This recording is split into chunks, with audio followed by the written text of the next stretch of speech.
Saya mulai dengan satu kata ini. Mulutmu harimaumu.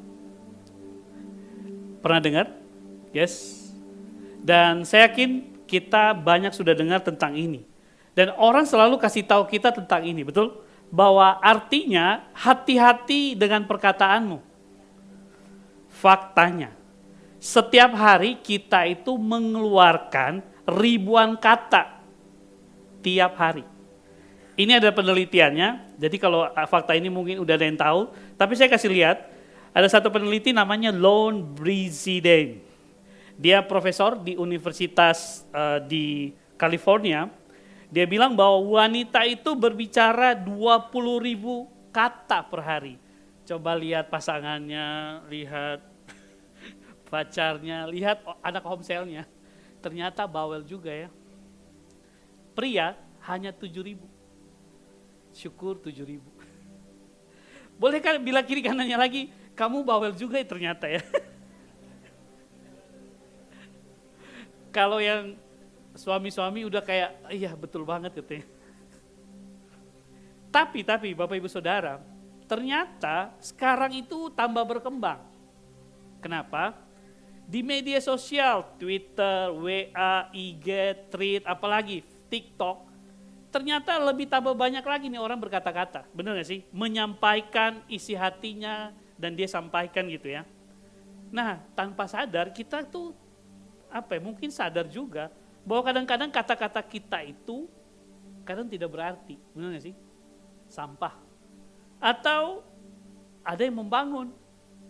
Ada juga yang mungkin menghancurkan kata-kata yang kita keluarkan, benar gak sih? Tanpa sadar dan juga sadar. Nah makanya dalam dunia sekarang lagi perang, lagi apalagi tidak pastian. Kita orang percaya harusnya dipanggil untuk berbicara dalam iman, benar gak? Bukan berdasarkan apa yang kita lihat dan seharusnya bukan hanya yang kita lihat, tapi apa yang kita percaya. Itu yang harusnya kita perkatakan setiap hari. Pertanyaannya, apa yang Bapak Ibu perkatakan hari-hari ini? Coba renungkan beberapa detik ke depan. Apa yang biasanya Bapak Ibu katakan? Ya, firmankah? Imankah? Atau perkataan yang sia-sia? Karena hari ini saya mau sampaikan satu judul yang saya kasih judul Speaking Faith, berbicara dalam iman. Kadang-kadang kita nggak tahu identitas kita itu siapa, jadi udah asal ngomong aja asbun katanya. Tapi firman Tuhan ini bilang begini, boleh kita baca sama-sama Markus 11 ayat 23. Yesus yang berkata, boleh ada kita baca sama-sama? 1, 2, 3. Aku berkata kepadamu, sesungguhnya barang siapa berkata kepada gunung ini, beranjaklah dan tercampaklah ke dalam laut, asal tidak bimbang hatinya, tetapi percaya bahwa apa yang dikatakannya itu akan terjadi, maka hal itu akan terjadi baginya. Katakan amin. Ini perumpamaan Yesus kepada murid-murid. Tapi sebenarnya ini bukan perumpamaan saja, tapi ajakan Yesus untuk murid-murid hidup dalam realitas iman, yaitu berkata-kata dalam otoritas. Katakan otoritas. Jadi waktu kita berkata-kata, kita sedang memperkatakan iman dengan otoritas kepada semua orang. Makanya kita harusnya sebagai orang Kristen menyatakan iman, benar gak sih? Bukan tiap hari kasih firman, bukan. Menyatakan iman. Beda Bapak Ibu Saudara, betul? Waktu kita bekerja, kita nyatakan iman kita lewat apa yang kita kerjakan. Bukan menggambarkan kita hanya berbicara dengan, iya memang kondisi saya lagi begini nih. Oke, saya lagi menangisi keadaan saya begini nih. Atau saya lagi kehilangan harapan. Dan itu yang kita perkatakan. Seharusnya kita bisa menyatakan kebenaran Tuhan atas setiap kondisi yang kita sedang hadapi. Betul? Nyatakan, jangan kalah sama keadaan, katakan amin. Nyatakan bahwa firman Tuhan lebih besar, kuasa Tuhan lebih besar dari apa yang sedang kita hadapi. your words become your reality. Your faith become reality. Jadi segala sesuatu yang kita katakan tadi, itu akan jadi kenyataan. Sumpah serapah, ya mungkin itu akan jadi dalam hidupmu. Benar gak sih? Kadang-kadang kita gak sadar. Karena iman itu akan jadi kenyataan. Katakan yes. Kadang kita gak sadar, iman kita itu sering pasif. Iman ada gak? Ada. Tapi pasif. Iman itu bukan hanya di dalam, benar gak sih? Iman itu harus dinyatakan keluar. Nah, hari ini kita belajar dari Paulus. Paulus itu jadi contoh bahwa dia menulis surat kepada jemaat Korintus. Boleh kita baca sama-sama 2 Korintus 4 ayat 8 sampai 9. Oke, 1, 2, 3. Dalam segala hal kami ditindas namun tidak terjepit. Kami habis akal, namun tidak putus asa. Kami dianiaya, namun tidak sendirian. Kami dihempaskan, namun tidak binasa. Paulus ngalamin ini semua, memang gak nyaman. Tapi dalam penderitaan dia melayani Injil, dia gak give up. Dia gak menyerah dengan kondisi. Tapi dia menuliskan kata-kata yang luar biasa. Ayat selanjutnya. 4 ayat 13. Ayat 13-nya saya bacakan buat Bapak Ibu Saudara. Namun karena kami memiliki roh iman. Seperti tertulis. Aku percaya sebab itu aku berkata-kata. Kami percaya dan sebab itu kami juga berkata-kata. Jadi iman kita tuh gak pasif. Tapi berkata-kata, katakan amin. Saya percaya iman sejati itu gak diam, benar gak sih? Gak diam, kondisi ya udahlah. Tapi kita jadi aktif dengan apa yang ada di dalam iman kita, katakan amin. 3 poin hari ini yang saya mau bagikan dari pasal 4 dan 5, bagaimana Paulus memperkatakan iman dalam segala kondisi. Bapak Ibu siap? Yes? Poin yang pertama. Living faith, don't stay silent. Iman yang hidup itu gak diam. Betul? Tadi kita lihat ayat yang 13. Namun karena kami memiliki roh iman. Saya highlight itu di roh iman. Paulus gunakan istilah ini untuk menunjukkan sikap dan kekuatan roh yang berasal dari hubungan dengan Kristus. Jadi, waktu dia bilang begitu bukan karena dia kuat, tapi karena roh iman yang ada dalam hidupnya yang membuat dia memperkatakan bahwa aku percaya sebab itu aku berkata-kata. Bukan didorong karena saya hebat, posisi, bukan. Tapi karena iman yang ada di dalam hubungan saya dengan Tuhan, that's why saya berkata-kata buat setiap kondisi dalam hidup saya. Jadi gak pasif. Coba bilang kiri kanannya, hey gak pasif. Kita semua alami kondisi, benar gak sih? Masalah, gak mungkin gak masalah. Sampai hari ini saya ada masalah. Tapi gak diam, gak pasif. Makanya iman itu mendorong kita berkata-kata. Iman itu mendorong kita untuk memperkatakan firman Tuhan di tengah kesulitan. Itu yang dialami Paulus. Dan itu berasal dari dalam keluar. From inside out, betul? Jadi bukan karena ada orang, ada teman-teman atau apa, bukan. Tapi karena dari dalam itu keluar. Apa yang kamu hadapi hari ini yang bisa membuat kamu kuat dari dalam keluar. Coba kita baca sama-sama. Ini yang dialami Yeremia juga. Jadi gak bisa tinggal diam, mau disakiti, mau ditolak, mengalami penderitaan. Kita tidak diam. Kita tidak pasif karena iman, roh iman yang kita miliki lebih besar dari kondisi di luar sana. Yeremia bilang begini karena dia ngalamin juga. Tetapi apabila aku berpikir, aku tidak mau mengingat dia dan tidak mau mengucapkan firman-Nya lagi. Bayangin, Yeremia orang yang luar biasa. Di kondisi ini apa? Dia udah kayak, udahlah, saya tidak mengucapkan firman lagi sampai mau begitu. Maka dalam hatiku ada sesuatu seperti api yang menyala-nyala. Katakan wow. Menyala-nyala itu dari dalam. Iman itu yang mendorong, iman itu yang membuat kita punya api yang menyala-nyala. Saya nggak tahu, mungkin ada di sini waktu mahasiswa, waktu apa, kayaknya apinya menyala-nyala. Sekarang waktu kerja, lempem. Mungkin kita lagi pasif dengan iman yang kita punya. Kondisi lah, masalah lah, pekerjaan lah, buat kita jadi pasif. Tapi Yeremia itu bilang gini, saya udah capek sih dengan kondisi, sampai gak mau berkata-kata lagi. Tapi ada iman yang mendorong, katakan mendorong. Untung gak diam, tapi dia berkata-kata bahwa ada sesuatu seperti apa? Api yang menyala-nyala. Wow, boleh katakan wow? Saya gak tahu apakah yang saudara sedang alami. Tapi saya mau bilang, iman itu yang Paulus dan Yeremia alami itu bangkit, tidak diam, apapun kondisinya. Saya nggak tahu Bapak Ibu sedang ngalamin apa, situasi apa, mungkin itu buat kita bungkam, diam. Ya sudahlah, saya terima aja kondisi begini. Ada nggak sih kata-kata begitu biasanya? Jadi membuat kita diam.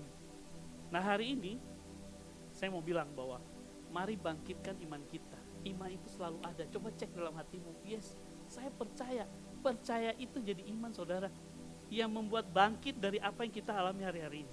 Our faith from inside out like a fire. Jadi waktu saudara sudah dalam kondisi apapun, mari bilang lagi dalam hatimu.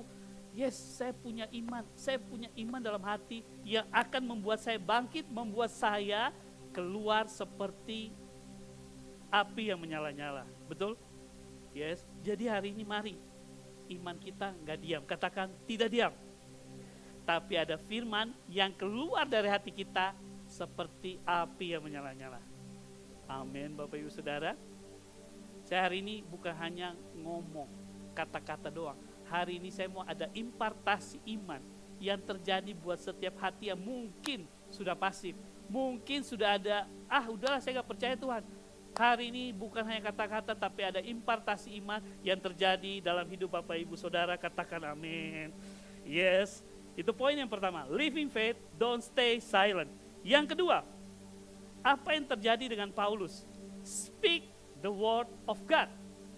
Jadi, yang dia katakan, ayat yang 13 tadi, namun karena kami memiliki roh iman, seperti ada tertulis, aku percaya, sebab itu aku berkata-kata. Nah, saya mau highlight kata seperti ada tertulis. Artinya Bapak Ibu, dia pernah baca kalimat ini, dia pernah ada dalam hidupnya, dan dia bilang seperti ada tertulis. Betul? Bapak Ibu nangkap apa yang terjadi sama Paulus? Dia merimain lagi apa yang sudah dia baca, apa yang sudah dia percaya, sebab ada tertulis. Bahkan Yesus waktu dia dicobai, dia bilang apa? Sebab ada tertulis. Betul? Waktu dia cobai di padang gurun, buat iblis dia bilang apa? Sebab ada yang tertulis. Betul? Ngulangnya 3 kali dengan setiap hal. Betul?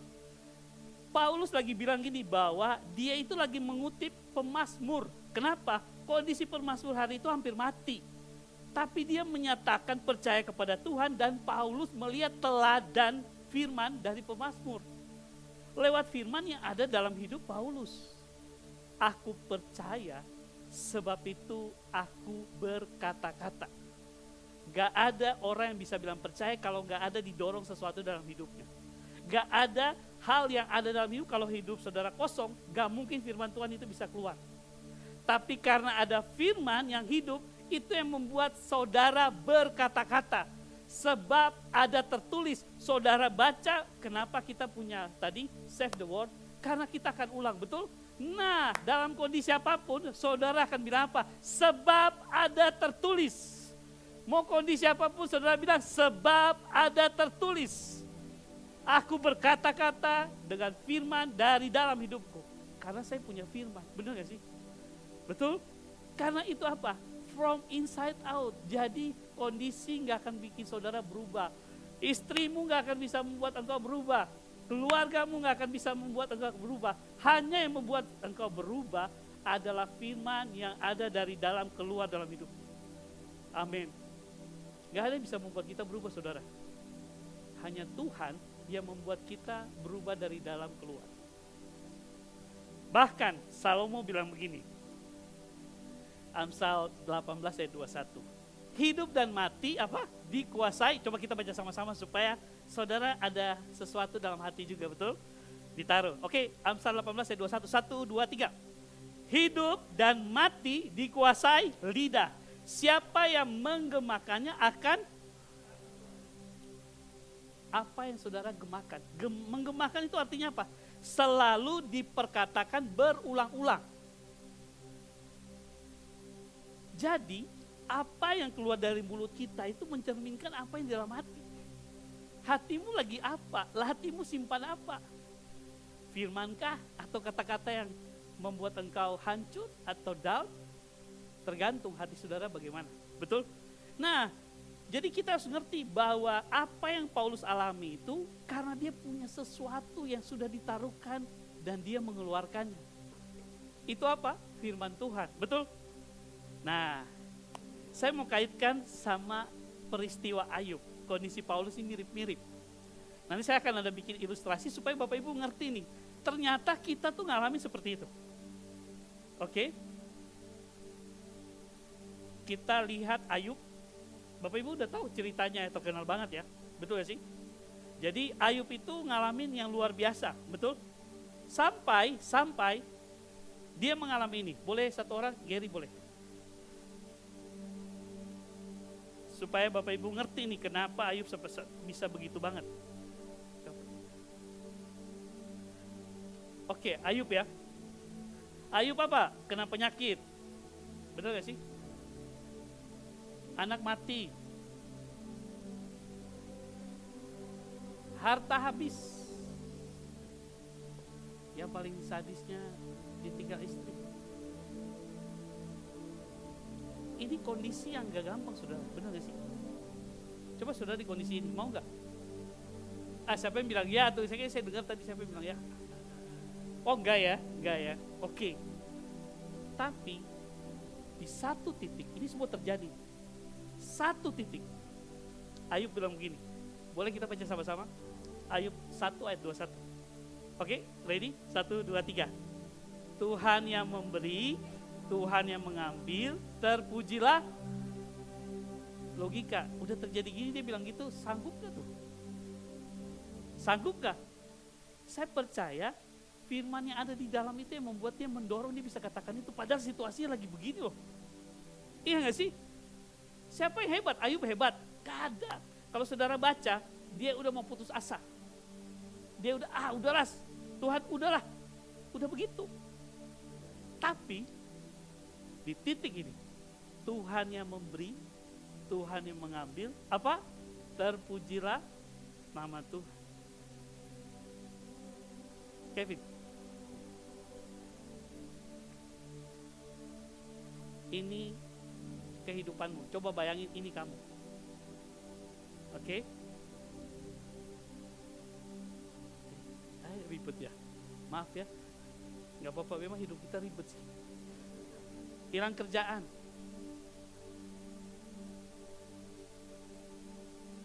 Keluarga berantakan. Ya, yang buat bisnis ya. Omset turun.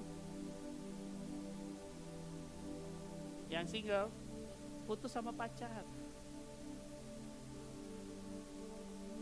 Lagi hutang banyak. Coba bandingkan. Ini Ayub. Ini Bapak Ibu Saudara. Saya nggak tahu masalah kamu apa ada di sini atau lebih mungkin ada yang banyak. Saya nggak bisa. Nanti kasihan dia kalau saya gantung semua banyak kan. Kasihan dia, itu aja udah ribet gitu kan. Ibu hidup ribet ya. Oke. Bayangin. Ayub punya titik di mana udah begini nih, tapi tetap bilang Tuhan yang memberi, Tuhan yang mengambil, terpujilah Tuhan. Ini kita. Ini saya bukan bicara buat telinga kamu, saya bicara buat hati kamu, buat roh kamu. Waktu saudara di posisi ini, bisa nggak bilang, Tuhan yang memberi, Tuhan yang mengambil, terpujilah nama Tuhan? Bisa. Saya katakan ini, saya bukan berbicara buat telinga kamu, saya bicara buat hati kamu. Bahwa di posisi itu, bisakah saudara bicara seperti Ayub? Tuhan yang memberi, Tuhan yang mengambil. Buat saya jujur, saya juga pasti sakit banget. Tapi hari ini Tuhan bilang, bisakah engkau berbicara bukan dari apa yang kau bisa pikirkan, tapi dari dalam rohmu ada firman yang bisa berkata-kata dan mendobrak dengan kondisi apapun. Tuhan yang memberi, Tuhan yang mengambil, terpujilah nama Tuhan. Coba bilang kiri kanannya, kamu sanggup?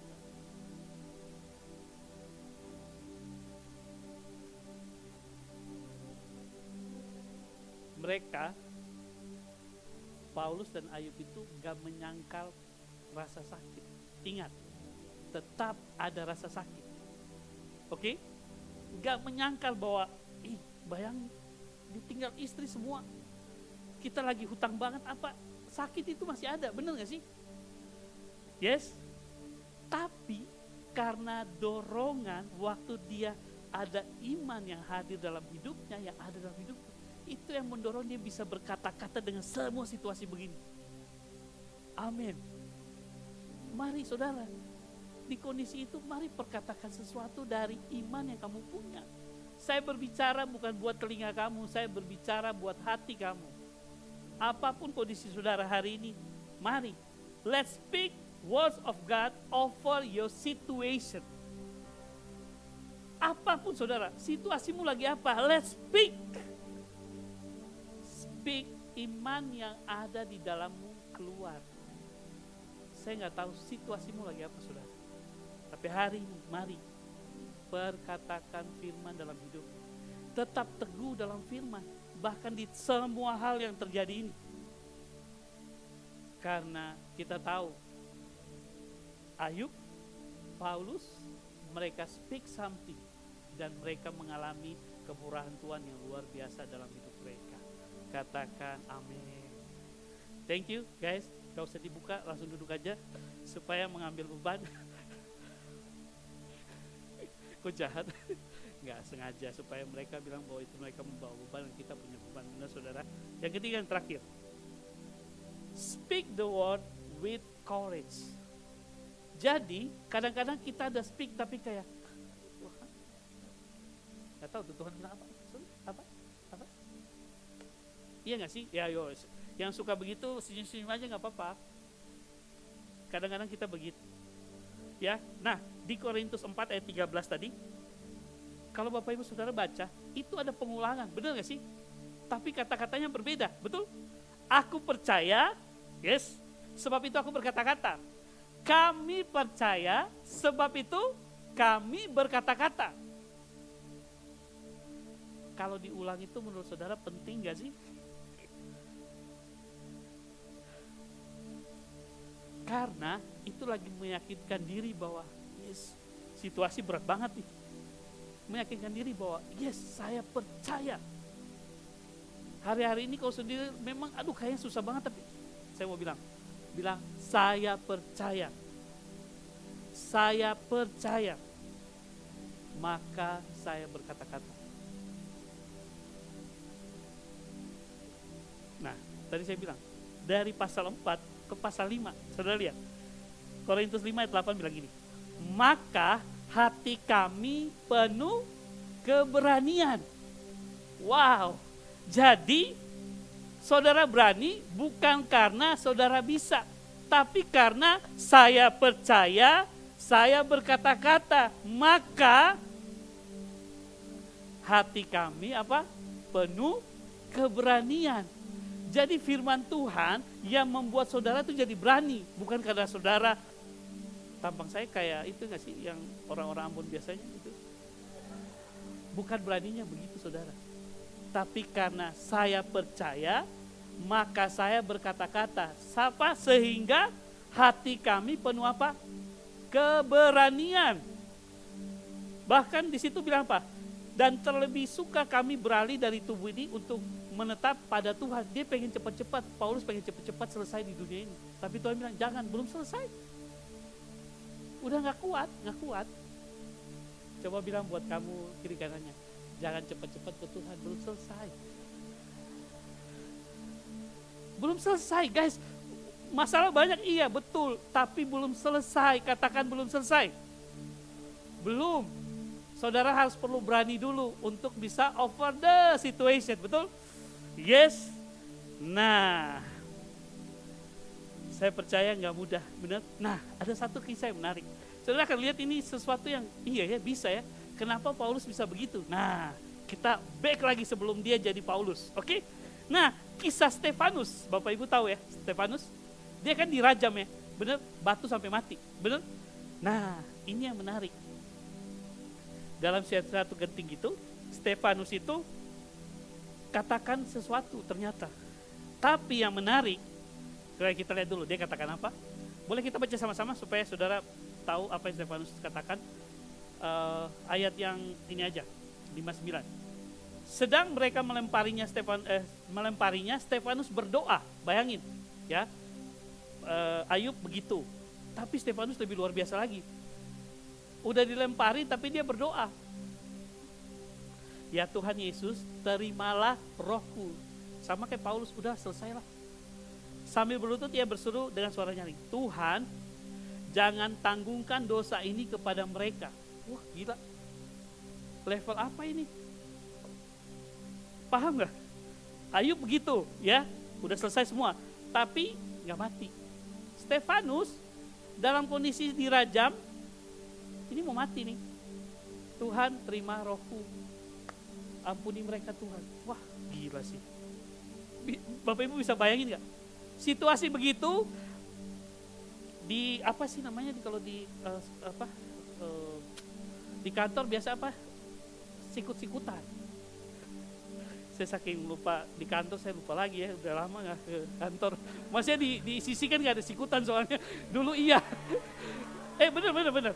Makanya saking lupanya sikut-sikutan. Jadi udah disikut, udah ini gitu ya. Ampuni Tuhan. Oh gila sih. Iya gak sih? Coba senyum-senyum, bener gak? Situasi lagi gitu, udah disikut. Ampuni dia Tuhan, biarpun dia sikut saya. Wah. Kalau itu kan enak, tapi Stefanus mati, dirajam, terima roh, ampuni mereka. Wah, itu sih gila ya. Bapak Ibu saudara tahu, yang amazingnya, di saat itu, lagi dia ngomong begitu, si Saulus kecil ada di situ. Coba kita lihat, Kisah 7 ayat 8. Mereka menyeret dia keluar kota lalu melemparinya. Dan saksi-saksi meletakkan jubah mereka di depan seorang muda yang bernama.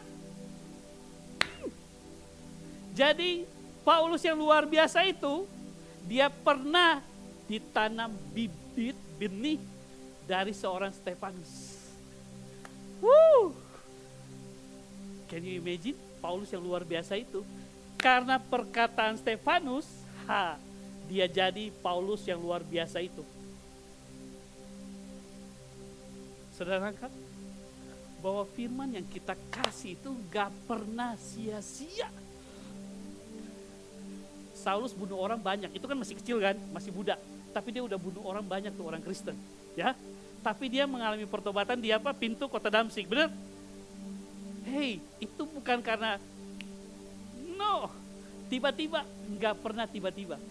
Ada benih firman yang ditaruhkan Stefanus buat hidup Paulus. Buat dia itu langsung, dia udah lihat, ya gila Stefanus dulu aja, ini siapa sih Yesus? Orang gila ya. Dia mau pertahankan imannya, mati, tapi sebelum mati, ampuni orang. Ya gila memang. Saudara, bisa gak di situasi itu? Saya ulang lagi, ya. Stefanus mau mati, ya.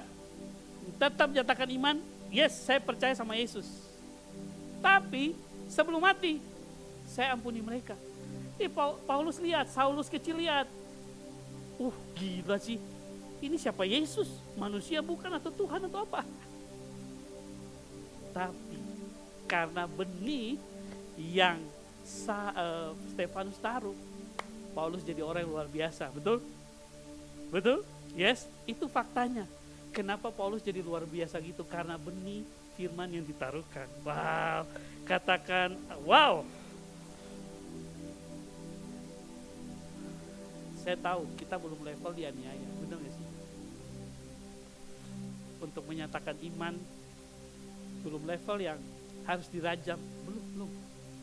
Tapi waktu kita speak up lewat pekerjaan, lewat apa yang kamu kerjakan di marketplace, sebenarnya itu benih buat banyak orang yang ada sekitar kamu.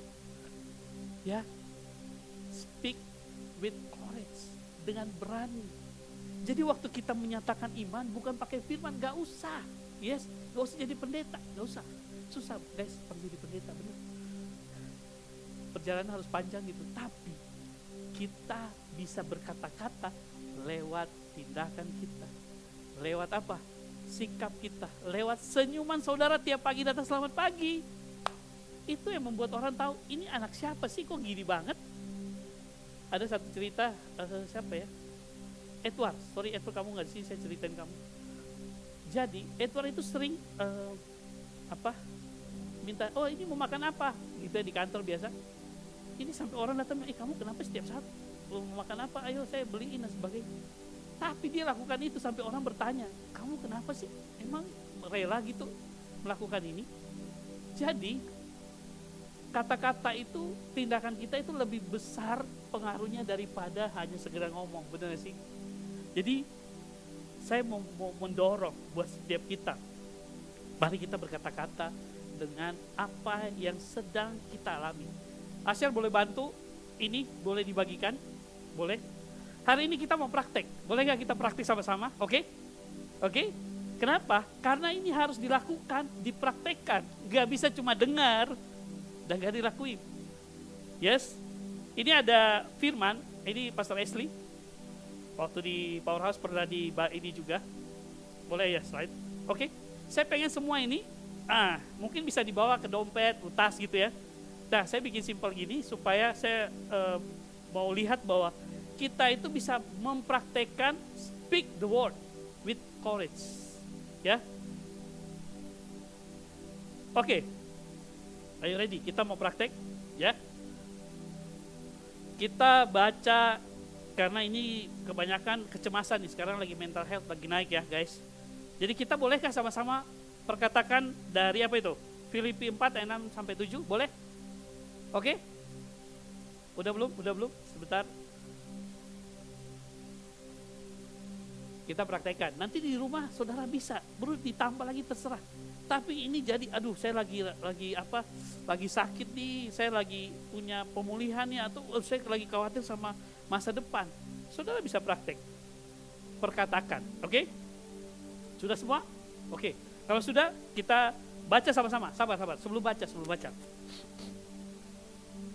Bedanya, waktu kita lagi memperkatakan sesuatu bukan asal kayak sambil lalu, nggak bisa, ya. Tapi benar-benar kita memperkatakan kayak kondisi Stefanus yang sudah mau mati, mau lempar nih ya. Mau mati nih, dia bilang apa? Saya mengampuni. Nah, boleh saudara set hati saudara sama-sama, boleh? Kita prakteknya sama-sama ya, hitungan 3 ya. Kita baca Filipi 4 tentang kecemasan, ayat 6 sampai 7, 1, 2, 3.